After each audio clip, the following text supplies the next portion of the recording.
नमस्कार दोस्तों, आप देख रहे हैं एएमबी लाइव। एएमबी लाइव में आपका स्वागत है और मैं आपको दिखा रहा हूं कस्बा जहांगीरपुर, जिला गौतम बुद्ध नगर। जैसा कि कस्बा जहांगीरपुर में 4 अगस्त 2023 को अथॉरिटी ने आकर कस्बा जहांगीरपुर में कुछ बने बनाए मकाने, दुकानों पर बिल्डोजर चला दिया। यहाँ काफी हानि हुई है किसानों की, छोटे दुकानदारों की। जैसा कि यहाँ पे इधर भी देख रहे हैं आप, ये सब टूटा हुआ है, क्योंकि किसी भी व्यक्ति को यदि एक ईंट लगानी हो तो काफी खर्चा आता है उसमें, लेकिन अथॉरिटी ने सेकंडों पे आकर अपना पंजा लगाया और बिल्डिंग गिरा दी गई। अब यहाँ पर अपनी मांगों को लेकर किसान यूनियन टिकैत के कार्यकर्ता बैठे हुए हैं और अनिश्चितकालीन धरना चल रहा है। और यह धरना कल 5 अगस्त 2023 से शुरुआत हो गई और आज 6 अगस्त से दूसरा दिन है। तो हम जानना चाहेंगे कि यहाँ अपनी मांगे क्या है और किन किन समस्याओं को लेकर यहाँ बैठे हुए हैं। जी साहब, क्या कहना चाहेंगे आप? अथॉरिटी का अत्याचार बिल्कुल नहीं चलेगा। बिल्कुल किसान कोई भी अथॉरिटी का अत्याचार नहीं सहेगा। किसान की सारी मांगे पूरी होंगी। किसान जैसे चाहेगा अपनी जमीन बेचेगा। अथॉरिटी का कोई नोटिफाइड एरिया नहीं, कोई नोटिफाइड एरिया होता नहीं। अथॉरिटी ने किसान से पूछ के कोई नोटिफाइड एरिया बनाया? नहीं बनाया तो नोटिफाइड किसको कहते हैं? बोलते हैं आके के बोर्ड लगा रखे हैं। बोर्ड क्या होता है? किसी के घर पे मैं जाके अपना बोर्ड लगा दूं, क्या वो घर मेरा हो जाएगा? हो सकता है क्या मेरा वो घर? नहीं होगा। फिर भाई किसान की जमीन है। किसान अपने तरीके से अपनी जमीन बेच रहा है और तहसील मालिक है, तहसील जानती है। रजिस्ट्री ऑफिस हो रही है, रजिस्ट्री बंद कर सकते हैं। रजिस्ट्री क्यों नहीं बंद करते? 9 गांव की रजिस्ट्री बंद करी है उन्होंने, क्या कोई रजिस्ट्री हो रही है? नहीं हो रही ना। नहीं तो फिर जब ये रजिस्ट्री हो रही है, नोटिफाइड एरिया है, रजिस्ट्री ऑफिस क्यों बनवा रखा है जेवर में? जैसा कि यहाँ पे समस्या बताई गई थी, कस्बा जहांगीरपुर का सीमांकन नहीं हुआ, तो इसमें क्या कहेंगे? सीमांकन होना चाहिए, सीमांकन होना है, सीमांकन होना चाहिए कस्बा जहांगीरपुर का। कस्बा जहांगीरपुर सन 76-78 में जो भी बना था, जब से आज तक कोई सीमांकन नहीं हुआ। सीमांकन होना चाहिए। जब आबादी 1000-1200 थी, आज लाख सवा लाख आबादी है जहांगीरपुर की। एक के ऊपर एक आदमी तो सोएगा नहीं, एक के ऊपर एक तो रहेगा नहीं। ठीक है, हमारे बाबा परदादा के टाइम पे सीमांकन हुआ था, जब भी नगर पंचायत बनी थी। आज तक कोई सीमांकन नहीं हुआ। ठीक है, हमारे बाबा थे, बाबा के 3 पिताजी हुए, पिताजी के हम औलाद हो गए अलग अलग। क्या एक के ऊपर एक खाट डाल के सोएंगे? नहीं। जब अगर आबादी बढ़ेगी तो सीमांकन होना चाहिए या नहीं होना चाहिए? बिल्कुल होना चाहिए। क्यों नहीं हुआ? ये हम करेंगे? अधिकारियों के हाथ का मामला है, अधिकारियों को करना चाहिए। जैसा कि आज किसान यूनियन टिकैत के कार्यकर्ता यहाँ बैठे हुए हैं, दूसरा दिन है, तो इसी चीज को लेकर कस्बा जहांगीरपुर के सीमांकन को लेकर पहले से मांग क्यों नहीं की गई? देखो जी, जब दिन निकल गया, जब सवेर हो, जब आंख खुल जाए, जब सवेर हो। आज तक जहांगीरपुर में ऐसा हुआ ना है जो हुआ है परसों। किसी किसान के साथ ऐसा नहीं हुआ, और जो हो गया, आगे कुछ होने नहीं देंगे जहांगीरपुर में। आपके यहाँ जेवर में एयरपोर्ट बन रहा है, ये तो आपके यहाँ विकास होगा। इस पर काय चीज का विकास होगा? अथॉरिटी को? किसान का क्या विकास हुआ? जब किसान को तुम कुछ बनाने नहीं दोगे तो किसान का क्या विकास है? क्या करेगा? अथॉरिटी का विकास हो रहा है, किसान का क्या विकास हो रहा है? किसान से तो जमीन छीनी जा रही है, किसान की माँ छीनी जा रही है। किसान की माँ बोली जाती है जमीन, किसान की तो माँ छीनी जा रही है। जिसकी माँ छीनी जाएगी वो चुप कैसे रह लेगा? जिसके घर का आसियाना छिन जाएगा, छत छिन जाएगी, क्या करेगा? सड़क पे सोएगा? सड़क पे सोएंगे, झुग्गी डालेंगे तो अतिक्रमण कर रहे हैं। अगर किसी ने 100 गज का प्लॉट लेके बना रहा है, दाखला खारिज नहीं हो रहा, रजिस्ट्री नहीं हो रही, अथॉरिटी को नहीं पता, तहसील को नहीं पता, एसडीएम साहब को नहीं पता 100 गज का प्लॉट क्यों बिक रहा है।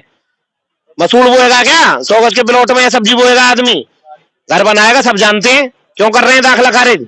क्यों हो रही है रजिस्ट्री? अगर नोटिफाइड अथॉरिटी का एरिया है जहांगीरपुर नोटिफाइड है, टोटल क्षेत्र नोटिफाइड है अगर अथॉरिटी का, तो ये बताओ मुझे रजिस्ट्री ऑफिस क्यों खोल रखा है? क्या जरूरत है रजिस्ट्री ऑफिस की जब नोटिफाइड? स्टाम्प क्यों बेच रहे हैं? क्यों बेच रहे हैं स्टाम्प? क्या जरूरत है? जरूरत क्या है स्टाम्प बेचने की? भाई जेवर क्या जो ये बना हुआ है रजिस्ट्री ऑफिस जेवर में हमारा, क्या नोटिफाइड एरिया में नहीं अब बना हुआ? आपकी जैसा कि धरने पर बैठे हुए हैं, अनिश्चितकालीन आपका ये धरना है, तो अब आपकी मांगे क्या रहेंगी? जहांगीरपुर का सीमांकन होना चाहिए। जहांगीरपुर का क्या, हर जगह का किसान अपनी जमीन अपने हाथ से बेचेगा, जैसे चाहेगा ऐसे बेचेगा। अथॉरिटी को अगर कोई केंद्र सरकार का प्रोजेक्ट है या राज्य सरकार का प्रोजेक्ट है, अथॉरिटी जमीन ले सकती है, हम अथॉरिटी के साथ हैं। लेकिन किसी भी व्यापार करने के लिए हम साथ नहीं है। अथॉरिटी हमारी जमीन 3100 रुपए मीटर में लेगी और 31,000 में हमें देगी। हम आज पैसा देंगे, हमें आज रहने के लिए प्लॉट चाहिए, 31,000 रुपए मीटर का अथॉरिटी को रेट देंगे, अपनी जमीन 3100 में देंगे और अथॉरिटी से 31,000 में वापस लेंगे। ठीक है, किसान क्या होता है, किसान किससे अपना जीवन यापन करता है? सही बात है। और मेरे साथ दूसरे साथी में, उनसे भी जानना चाहूंगा। जी भैया जी, क्या कहना चाहेंगे सर आप? सबसे पहले तो मैं जानना चाहूंगा, अथॉरिटी जो यहाँ पर बुलडोजर चलाकर गई है 4 अगस्त को, इस पर क्या कहेंगे? मैं मुकेश थोड़ा साल मेरे साथी आगे आएंगे थोड़ा। जहांगीरपुर से भारतीय किसान यूनियन टिकट का सिपाही हूँ। ये बुलडोजर जो चला है, ये गलत चला है, गलत तरीके से चला है। ये तो हर एक ही बचा सकते हैं, इनकी तो मनमानी हो रही है। इन्हें न पूछो जिनके इनके कुत्ते रहते हैं 500 गज जगह में, ये 8-8 आदमी का परिवार रह सकता है 50-50 गज जगह में। बाहर आबादी जब बढ़ रही है, आबादी में जब मकान बना रहे, और कहा मकान बनाने, मकान का इनकी छत पे जाके बनाने, बालक इनकी छत पे रखे जाके। रही धरने की बात, धरना जब तक जारी रहेगा, जब तक हमारा हल नहीं होगा, जब तक हमारा धरना जारी रहेगा। आपकी समस्या क्या है जिन पर हल चाहते हैं आप? हमारी समस्या ये है, एक तो सीमांकन होना चाहिए, मुआवजा मिलना चाहिए, और हमारे जो टूटे हुए मकान, ये मकान बनने चाहिए। मुआवजा तो अथॉरिटी दे रही है। अथॉरिटी मुआवजा का टूटे हुए मकान का देगी? अथॉरिटी ने कोई मुआवजा दे दी तो आते 20 साल पहले दे दी। अथॉरिटी मुआवजा हुई दे दे, पहले हुई तो निपट ले। ये चीज तो आपको माननी पड़ेगी। यदि इसका सीमांकन हो जाता कस्बा जहांगीरपुर का, तो यहाँ तक बुलडोजर नहीं चलता। नहीं चलता, सीमांकन जबरदस्त ये नहीं कर रहे। सरकार कोई, हमारी जो सरकार है वो मने से कर रही है। ये भ्रष्टाचार बैठे हैं, ये अपने कलम से नहीं करते हैं किसी का काम। अगर के अपनी कलम से काम करें तो कलम में इनकी ताकत इनमें ऐसी है कि ये 4 महीना में सीमांकन बढ़वा दे। तो अभी जो आपकी मांग है सिर्फ सीमांकन की है, और भी कुछ मांग है? सीमांकन की मांग है हमारी पहली। हमारा यहाँ बुलडोजर न चले, हमारे संग अत्याचार न हो, हमारे जो घर टूटे हैं, ये घर बनने चाहिए। मांग तो आगे जब तक जिंदगी रहेगी, जब तक मांगते रहेंगे ना पैसे। बिल्कुल सही बात है। तो अब जैसा कि आपका दूसरा दिन है, तो यहाँ कोई अधिकारी पहुंचे नहीं पहुंचे? अभी कोई अधिकारी नहीं पहुंचा।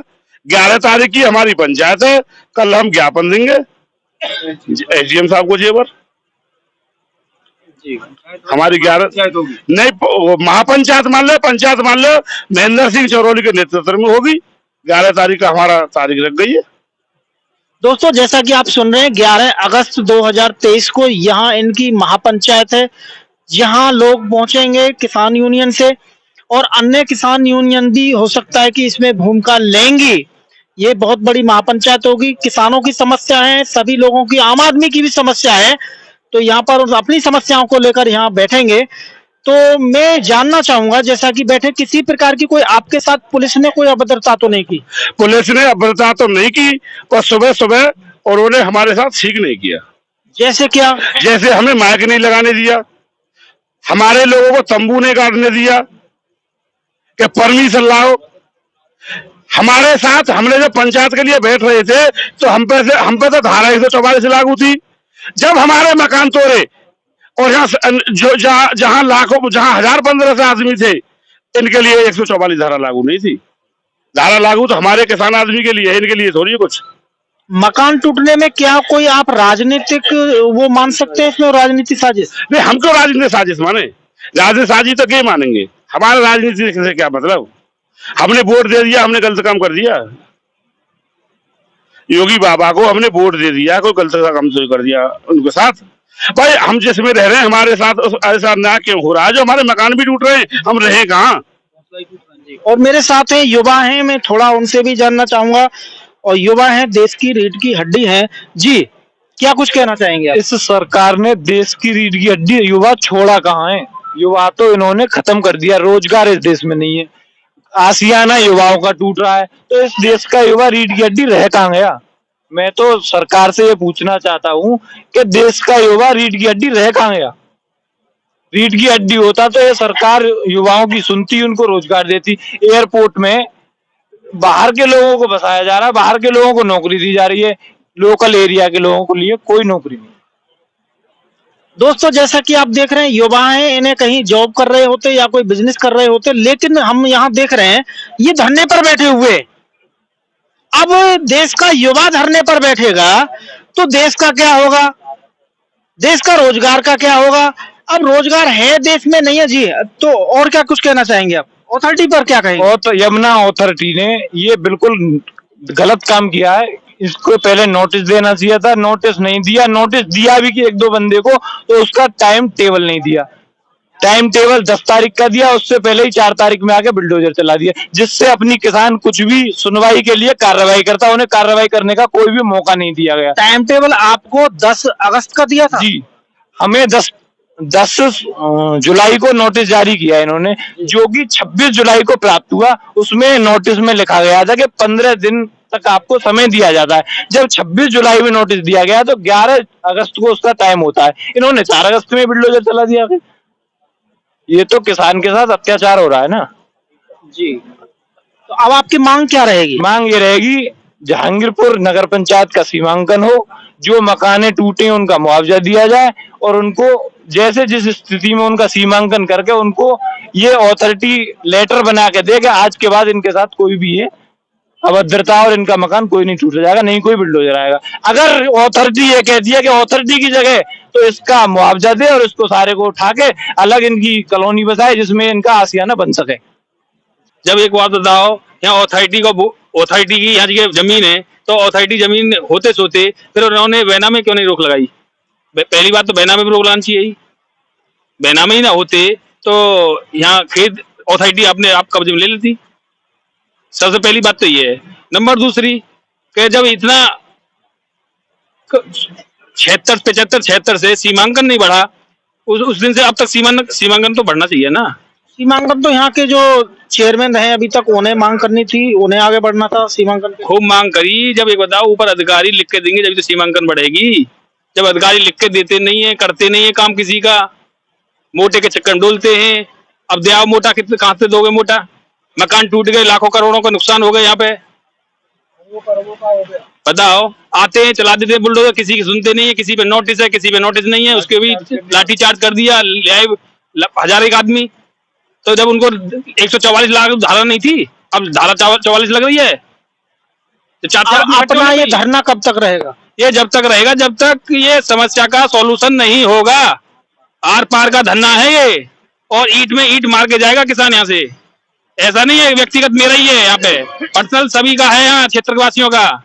और कि मैं अभी देख रहा हूँ संख्या कम है किसान भाइयों की, तो अन्य संख्या तो बहुत हो जाएगी, संख्या तो 1 सेकंड में इतनी संख्या हो जाएगी। किसान तो इतने हैं कि ये तो रात के समय कहाँ अपने घर पहुंच जाते हैं, खाना खा के आ जाएंगे। खाना खाने गए 11 तारीख को महापंचायत इतनी अच्छी होगी कि जब देखना किसान कितने होते हैं और कितनी इनकी फोर्स होती है। अरे बाबा की सरकार है, बाबा को वोट दिए इन लोगों ने, बाबा का वैसे ही बन गए। बाबा को इनके वोट तो सिर्फ बाबा बने हैं। वोट तो आपने भी किया होगा। मैंने ही दिया वोट। तो बाबा को वोट देते सोते मेरे मकान टूट रहा, बताओ क्या करिए? परेशान है आप बाबा को वोट करके? बाबा को वोट देके तो परेशान सारे लोग हैं। अब देखा कितना करोड़ों का नुकसान है ये। बस इतना ही है कि इसका सीमांकन बढ़ाया जाए और इनको जितना इनका नुकसान हुआ है ये भरपाई की जाए, इनको मुआवजा दिया जाए, और इसी तरीका से जिस तरीके से फोड़े गए इसी तरीके से बनवाई जाए।